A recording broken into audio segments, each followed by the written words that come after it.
جناب کیپٹن صفدر صاحب، محترم چیف سیکرٹری کے پی، آئی جی پولیس کے پی، اور توڑ گڑھ کے میرے عظیم بزرگوں، بھائیوں، نوجوان ساتھیوں، کمشنر، ڈپٹی کمشنر، آپ سب کو دل کی گہرائیوں سے السلام علیکم، اور آپ کا شکریہ، بہت شکریہ کہ آج صبح یہاں پہ جب میں وہاں سے چلا تو پتہ چلا کہ بڑی بارش ہوئی، طوفانی بارش تھی، لیکن اللہ تعالیٰ کا شکر ہے کہ آپ سے ملاقات منظور تھی، تو یہاں پر آج سے آپ سب سے ملاقات ہو رہی ہے، اور مجھے یہ بہت خوشی ہے کہ یہاں پہ جو بزرگ اور بھائی تشریف فرمائے ہیں، آپ نے، آپ کے بزرگوں نے بڑی قربانیاں دی ہیں پاکستان کے لیے، آپ نے ہجرت بھی برداشت کی، قربانیاں بھی دیں، تربیلا ڈیم کے حوالے سے آپ نے اپنی زمینیں بھی پاکستان کے لیے قربان کر دی. یہ بہت بڑی یہ خدمت ہے پاکستان کے لیے آپ کی، اور اس کو نظر انداز نہیں کیا جا سکتا. اور پاکستان بنتے وقت آپ کے بزرگوں نے حضرت قائد اعظم کی عظیم قیادت میں، اس تحریک میں آپ کے بزرگوں کی بہت شاندار کاوشیں شامل ہیں، قربانیاں شامل ہیں، خون شامل ہے. تو میں آج اس لحاظ سے بہت خوش قسمت ہوں کہ میں ان بھائیوں اور بزرگوں کے سامنے ہوں جن کے آباء و اجداد نے پاکستان کے لیے بہت عظیم قربانیاں دی ہیں. کے پی پاکستان کا ایک خوبصورت ترین صوبہ ہے، اور یہ سارا علاقہ، ہزارہ ڈویژن ہو، مالاکنڈ ڈویژن ہو یا دوسرے علاقے ہوں، اللہ تعالیٰ نے بہت خوبصورت پہاڑ دیے ہیں، خوبصورت لوگ دیے ہیں، بڑے جری بہادر قوم ہے یہ کے پی کی، اور دریا دیے ہیں آپ کو، بہت شاندار زمینیں دی ہیں. میں سمجھتا ہوں کہ اگر 75 سال میں پوری دل جمی کے ساتھ اور پوری خلوص دل کے ساتھ اگر 75 سال میں کاوش اور کوششیں کی جاتی تو پاکستان کے سمیت کے پی بہت ترقی یافتہ صوبہ ہو گیا ہوتا. پاکستان اقوام عالم میں بہت ایک ترقی یافتہ خوشحال ملک ثابت ہوتا. بدقسمتی ہے کہ ماسوائے بہت مختصر عرصوں میں، جن میں نواز شریف کا سنہرا دور شامل ہے اور چند دوسرے بہت مختصر جو پاکستان کی سیاسی قیادت کو موقع ملے، بدقسمتی سے ہم نے من حیث القوم اپنے ان بزرگوں کا، ان شہیدوں کا احترام نہ کیا جنہوں نے پاکستان کی آبیاری کے لیے اپنا خون دیا. لاکھوں لوگ گھرانے ہندوستان کو چھوڑ کر اس خطے کی طرف آئے، یہ خواب اپنی آنکھوں میں بسائے کہ ایک ایسا ملک، خدا داد ملک پاکستان ہوگا جہاں پر آزادی کے ساتھ ہم رہیں گے، اور ہر فرد کو اس کی محنت، اس کے قابلیت کے مطابق اس کو معاشرے میں مقام ملے گا. بدقسمتی سے ایسا نہیں ہوا، اور ہوا کیا؟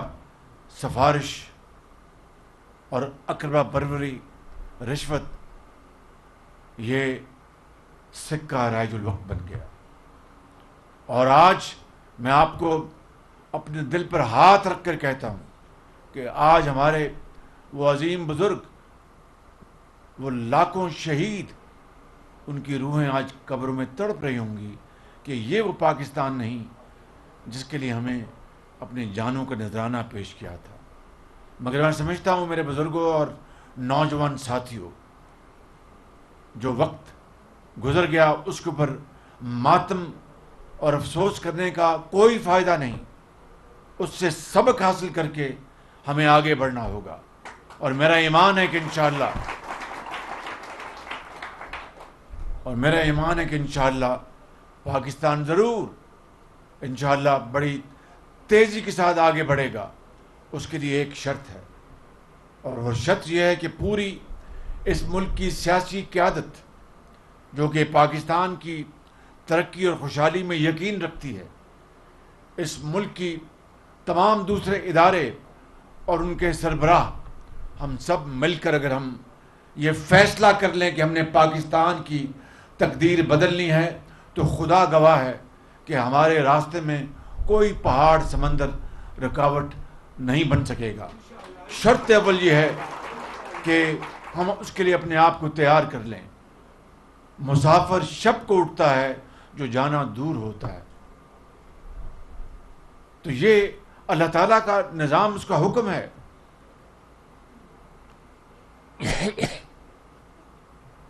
میرے بزرگوں اور بھائیوں، حضرت قائد اعظم نے ہمیں یہی سکھایا. قرآن کریم کے یہی احکامات ہیں. نبی کریم صلی اللہ علیہ وسلم کی اسوہ حسنہ کو دیکھیں، اس کا یہی پیغام ہے. حضرت علامہ اقبال کا یہی پیغام ہے. تو اس خواب کو پورا کرنے کے لیے، عملی تعبیر کے لیے ایک چیز چاہیے کہ ہم ایک ہو جائیں اور محنت، امانت اور دیانت کو اپنا اوڑھنا بچھونا بنا لیں. تو پھر آپ دیکھیں گے کہ پاکستان کو پھر قرضے لینے کی ضرورت نہیں ہوگی. پھر وہ وقت آئے گا کہ ہم دوسروں کو قرض دیں گے انشاءاللہ. میرے بزرگوں اور نوجوان ساتھیوں، آج یہاں پر جب میں اتر رہا تھا اپنے ہیلی کاپٹر میں، تو چاروں طرف نظر دوڑائی. سرسبز پہاڑ اور پہاڑوں کی چوٹیوں پر مکانات بنے ہوئے ہیں، اور دریائے سندھ یہاں سے گزر رہا ہے. تربیلا ڈیم بھی میں نے دیکھا. کیا کیا اللہ تعالیٰ نے پاکستان کو نعمتیں نہیں عطا کی، ہر چیز مہیا کی ہے. آپ جیسے ایک بڑے بہادر بزرگ اور جوان ہیں، پورے پاکستان میں پھیلے ہیں. انجینئرز ہیں، ڈاکٹرز ہیں، سائنٹسٹ ہیں، فوجی ہیں، اور اب انجینئرز ہیں، پولیٹیشنز ہیں، سیاستدان ہیں، ریاضی کے، تاریخ کے ماہر ہیں. کسی چیز کی کمی نہیں. کمی صرف ایک چیز کی ہے، وہ ہے کام کرنے کا ایک حوصلہ اور جذبہ. بس وہ اگر آ جائے گا تو انشاءاللہ یہ مٹی بڑی زرخیز ہے. پاکستان انشاءاللہ چھلانگے مارتا ہوا دنیا کی دوسری جو ممالک ان سے آگے نکل جائے گا. میرا یہ ایمان ہے، اس میں کوئی دو رائے نہیں، کوئی اختلاف نہیں ہے بالکل. تو آج میں سمجھتا ہوں کہ اقبال کے اس شعر کو میں یہاں پر پڑھنا چاہتا ہوں کہ تمنا آبرو کی ہے اگر گلزار ہستی میں، تمنا آبرو کی ہے اگر گلزار ہستی میں، تو کانٹوں میں الجھ کر زندگی کرنے کی خو کر لے. اور نہیں یہ شان خودداری، اور نہیں یہ شان خودداری، چمن سے توڑ کر تجھ کو کوئی دستار بھی رکھ لے، کوئی زیب گلو کر لے. اور پھر یہ شعر بھی میں پڑھنا چاہتا ہوں، دل چاہتا ہے اس خوبصورت علاقے میں اور بڑے بہادر لوگوں کے اس ہجوم میں، کہ جب اپنا قافلہ عزم و یقین سے نکلے گا، جب اپنا قافلہ عزم و یقین سے نکلے گا، جہاں سے چاہیں گے رستہ وہیں سے نکلے گا. اے وطن کی مٹی مجھے ایڑیاں رگڑنے دے، مجھے یقین ہے چشمہ یہیں سے نکلے گا. تو بزرگوں اور نوجوان ساتھیوں اور سرکاری افسروں، آپ سب ایک قبیلے کے حصے ہیں، ایک قوم ہیں. پشتون ہوں، پنجابی ہوں، سندھی ہوں، بلوچ ہوں، اور دوسری جو ہمارے اس ملک میں آباد قومیں ہیں، وہ سب ہوں. سب ہم ایک خدا اور ایک رسول اور ایک کتاب کو ماننے والے ہیں. اس کے لیے آپ جانیں نچھاور کرنے کے لیے تیار ہیں. دیکھیے کس طرح اللہ تعالیٰ کی کتاب کی بے حرمتی جس ملک سویڈن میں ہوئی، پوری ملت اسلامیہ آج شدید غصے کی لہر دوڑ رہی ہے، اور انتہائی صبر کے ساتھ وہ اپنے پرامن احتجاج پوری دنیا میں اسلامی ممالک میں وہ کر رہے ہیں جو ان کا حق ہے، اور پوری قوت کے ساتھ اس کبھی حرکت کی مذمت کرنا ہمارا فرض ہے بطور مسلمان کے۔ آج قومی اسمبلی کا بھی اجلاس وہاں پر بلایا ہے، جوائنٹ اپنے جو پارلیمنٹ کی جو میٹنگ آج وہ ہو رہی ہے، وہاں پر انشاءاللہ ہم پوری دنیا کو بتائیں گے کہ ہم قرآن کریم کی یہ بے حرمتی کسی صورت ہمیں برداشت نہیں، یا وہ ملک کے عوام وہ سیدھے ہو جائیں، وگرنہ پوری ملت اسلامیہ سیسا پلائی ہوئی دیوار بن جائے گی، اور کسی کو یہ مذموم حرکت کرنے کی اجازت نہیں دے گی بالکل۔ تو میرے بزرگوں اور میرے نوجوان ساتھیوں، میں آج اب یہاں پر جو آپ کے ترقیاتی منصوبوں کے بارے میں بات کرنا چاہتا ہوں۔ مجھے آج یہاں پر پتہ لگا کہ یہ پل نہ ہونے کی وجہ سے 250 کلومیٹر کا سفر کرنا پڑتا ہے لوگوں کو۔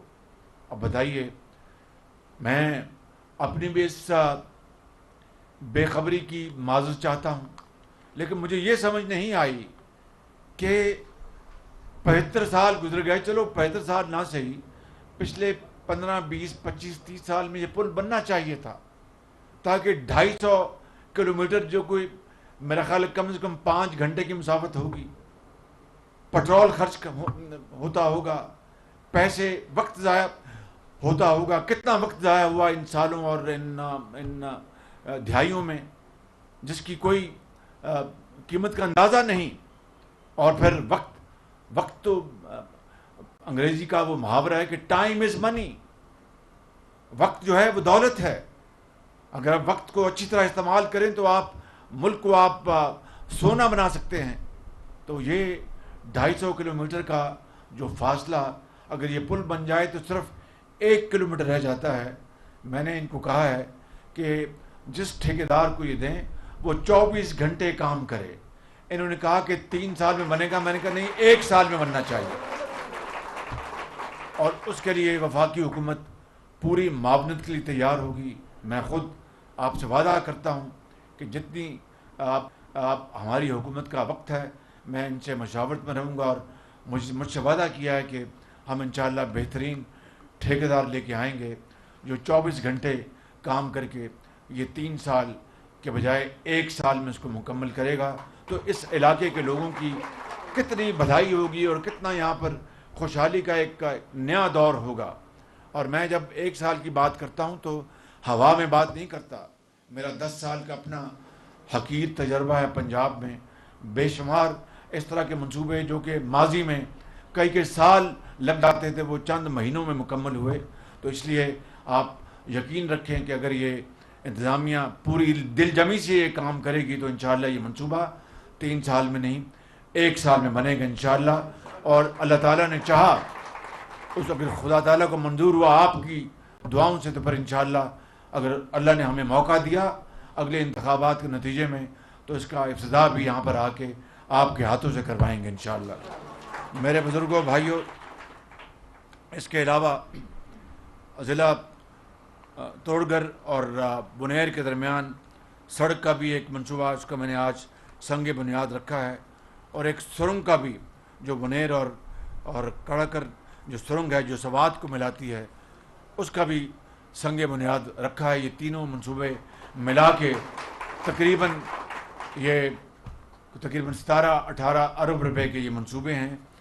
کیپٹن صفدر صاحب نے اور امیر مقام نے اپنی یہاں پر اپنی تقاریر میں مزید یہاں پہ مطالبات رکھے، لیکن جو بین الضلعی جو منصوبے ہیں ان کی اپنی اہمیت، لیکن ضلع کے اندر عوام کے، قصبے اور شہر کے اندر عوام کے مسائل اگر ان کے اوپر توجہ نہ دی جائے تو پھر بڑے منصوبے جس کا زیادہ وسیع دائرہ ہوتا ہے اس کا فائدہ تو ہے، لیکن سب سے پہلے اپنے گھر کو اپنا ٹھیک کرنا، سیدھا کرنا، یہ آپ کا اور میرا، ہم سب کا ایک ملی فرض ہے۔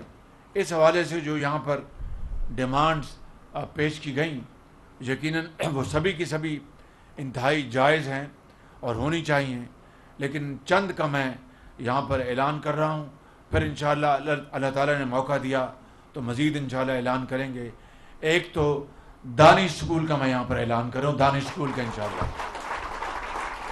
دانش اسکول کا اس کی بنیاد میں نے پنجاب میں رکھی تھی 2008-10 سے، اور وہاں پر درجنوں دانش اسکول بنائے، اور وہاں پر کون تھے؟ یتیم بچیاں، یتیم بچے، غریب گھرانے کے بچیاں اور بچے، جن کے پاس وہ بہت ذہین، بہت فتین، مگر ان کے پاس پیسے نہیں تھے، ان کے ماں باپ کے پاس، کہ وہ اپنے بچوں کو تعلیم دلوا سکیں۔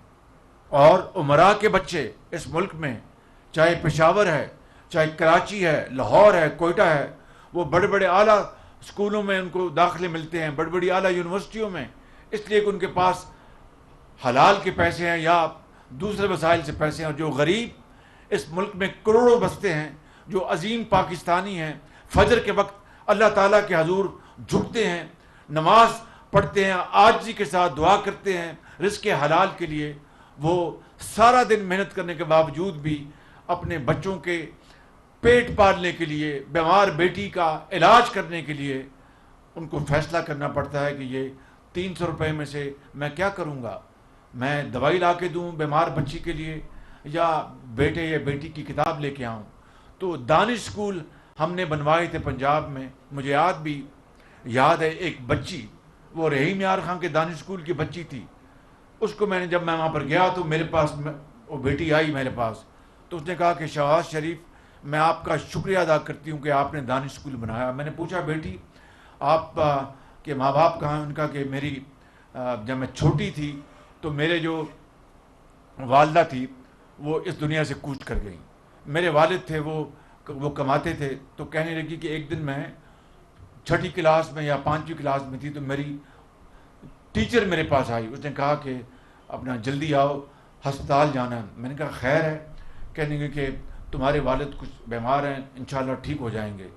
کہنے لگے کہ خادم اعلیٰ، میں جب ہسپتال پہنچی تو میرے والد سے میں بات نہ کر سکی، وہ بھی اللہ کے پیارے ہو گئے، اور میں یتیم ہو گئی، میری 2 بہنیں وہ بھی یتیم ہو گئی، اس سے چھوٹی۔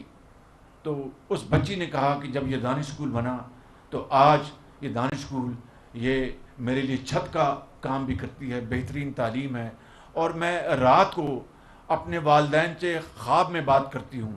میرے والد مجھے کہا کرتے تھے کہ تم نے ڈاکٹر بننا ہے، تو اس نے کہا کہ شہباز شریف، آج یہ دانش اسکول مجھے یقین ہے کہ میں ڈاکٹر بنوں گی اور اپنے باپ کی بات کی لاج رکھوں گی۔ میرے بزرگوں اور نوجوان ساتھیوں، یہ آپ کا حق ہے، یہ کوئی آپ کے اوپر احسان نہیں، پورے پاکستان کے عوام کا حق ہے کہ ان کو اعلیٰ تعلیم ان کے بچوں کو ملے، ان کو دوائی ملے، ان کو علاج ملے۔ ہم نے 75 سال ضائع کیے ہیں، لیکن اب وقت آ گیا ہے، کہ ہم مل کر اتحاد اور اتفاق کے ساتھ اس ملک کی ترقی کی دوڑ میں فی الفور اس میں جت جائیں، وگرنہ نہ آنے والی نسلیں معاف کریں گی، نہ آپ معاف کریں گے، نہ خدا معاف کرے گا۔ میرا یہ ایمان ہے بالکل۔ اس لیے ہمیں انشاءاللہ اس منصوبے کے اوپر کام کرنا ہے مل کر، چاہے وہ سیاسی قیادت ہے، چاہے وہ عدلیہ ہے یا افواج پاکستان ہے، چاہے وہ وزیر اعظم ہے یا چیف جسٹس ہے یا وہ سپہ سالار ہے، سب کو مل کر پاکستان کی اس دوڑ میں آگے بڑھنا ہوگا عوام کے ساتھ، وگرنہ آپ معاف نہیں کریں گے ہمیں۔ میں ایمانداری سے بتاتا ہوں، میں جانتا ہوں اس بات کو، میں اس دشت میں اب نواز شریف کی قیادت میں 35 سال میں ہوں، اور نواز شریف کی لیڈرشپ میں جو اللہ تعالیٰ کے فضل و کرم سے پاکستان میں جو ترقی کا دور جو 2013 میں شروع ہوا اور 2017-18 میں وہ ختم ہوا، اس کے بعد کیا ہوا آپ جانتے ہیں کہ پاکستان تباہی اور مکمل تباہی کے دہانے پہنچ گیا۔ آج ہم نے بڑی مشکل سے ہم نے IMF کا پروگرام کیا، اور IMF کے جو پروگرام ہے یہ کوئی مٹھائی نہیں ہے، یہ کوئی خوشحالی کا دور نہیں ہے، یہ ہے ہمیں پاکستان کو ڈیفالٹ سے بچانا تھا۔ اس ڈیفالٹ کے حوالے سے کیا وجوہات تھیں میں یہاں پر بات نہیں کرنا چاہتا، آپ سب جانتے ہیں، لیکن پوری کوشش کے بعد الحمدللہ آئی ایم ایف کا جو ہمارا جو پہلا سٹیپ مکمل ہو گیا۔ اب 12 تاریخ کو آئی ایم ایف کی بورڈ کی میٹنگ ہے، انشاءاللہ یہ پروگرام مان سے جب منظور ہوگا تو پاکستان پر انشاءاللہ جو ڈیفالٹ، جو ہمارے دشمن تھے اندر بیٹھے اور باہر، جو ڈیفالٹ کے لیے اپنا بڑی دن رات وہ دعائیں کر رہے تھے، اللہ تعالیٰ نے انشاءاللہ ان کی دعاؤں کو دفن کر دیا جو کہ پاکستان کے مخالف تھے۔ انشاءاللہ یہ آئی ایم ایف کا منصوبہ ہوگا۔ ہم آئی ایم ایف کی ایم ڈی کی بھی، ان کی ٹیم کی بھی میں شکر گزار ہوں، میں اسحاق ڈار صاحب کا میں شکر گزار ہوں، ان کی ٹیم کا میں شکر گزار ہوں، ان دوست ممالک کا، چین کا، سعودی عربیہ کا، یو اے ای کا، ان سب کا میں بہت شکر گزار ہوں جنہوں نے اربوں ڈالر ہمیں اس موقع کے اوپر کھڑے ہونے کے لیے دیے۔ اس کا میں اگر آپ کا تفصیل سے تذکرہ کروں تو بات بہت لمبی ہو جائے گی۔ میں سپہ سالار کا، پاکستان کا، آصف منیر صاحب کا شکر گزار ہوں جنہوں نے میری پوری معاونت کی، سعودی عربیہ سے، یو اے ای سے 3 ارب ڈالر لے کے دیے۔ میرے بزرگوں، بھائیوں، میں بتانا یہ چاہتا ہوں کہ ملک اس طرح چلتے ہیں جب آپ یکجاں دو غالب ہوں۔ وہ شعر ہے نا اقبال کا کہ وہ فرد قائم ربط ملت سے ہے، تنہا کچھ نہیں۔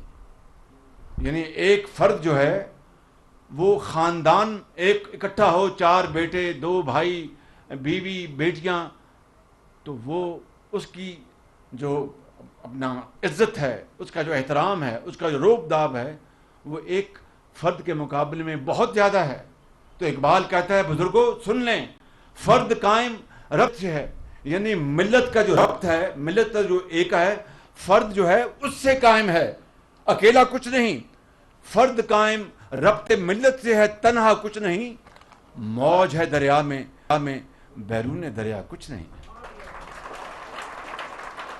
دریا میں یہ جو دریائے سندھ ہے، اس میں جو موج ہے دریا کے سینٹر میں، کتنی خوفناک ہے جب وہ کنارے لگتی ہے، چاہے اس طرف یا اس طرف، جھاگ بن جاتی ہے۔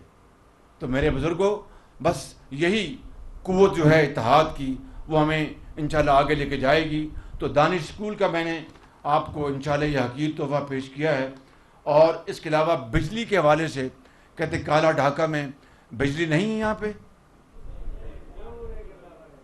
تو بس پھر میں انشاءاللہ کالا ڈھاکہ میں جو بجلی جو ہے اس کو آپ کو میں لے کے دے رہا ہوں، اور انشاءاللہ کالا ڈھاکہ میں بجلی فی الفور آئے گی۔ میں جاتے ہی اسلام آباد میں اس منصوبے کے اوپر میں کام کروں گا، اور انشاءاللہ میں آپ کو دلواؤں گا۔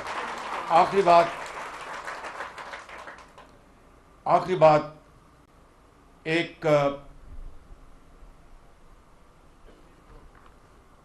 ایک کالج اس طرف اور ایک کالج اس طرف، اس کا میں اعلان کر رہا ہوں۔ اللہ تعالیٰ آپ سب کو خوش و خرم رکھے۔ پاکستان، پاکستان، قائد اعظم، آواز نہیں آئی مجھے، پاکستان، قائد اعظم، نواز شریف۔ وزیر شہباز شریف طورغر میں قبائلی عمائدین سے خطاب کر رہے تھے۔ وزیر اعظم کا طورغر میں دانش اسکول کے قیام کا اعلان۔ سویڈن واقعے پر پوری قوم رنجیدہ ہے۔ وزیر اعظم نے کہا سویڈن واقعے پر احتجاج کرنا امت مسلمہ کا حق ہے۔ سویڈن واقعے پر پوری دنیا میں احتجاج ہو رہا ہے۔ وزیر اعظم نے کہا کہ ملک کے اس خطے میں خوبصورت پہاڑ اور پیارے عوام ہیں۔ ملک کے لیے قربانیاں دینے والوں کی اولاد سے مخاطب ہونے پر انہیں خوشی ہے۔ وزیر اعظم نے قبائلی عمائدین اور مشران کی قربانیوں کو نظر انداز نہیں کیا جا سکتا۔ یہ کہا کہ طورغر کے مشران پاکستان کے لیے بڑی قربانیاں دے چکے ہیں۔ وزیر اعظم شہباز شریف طورغر کے مشران کے حوالے سے گفتگو کر رہے تھے، اور یہاں پر انہوں نے ترقیاتی منصوبوں کا افتتاح کیا۔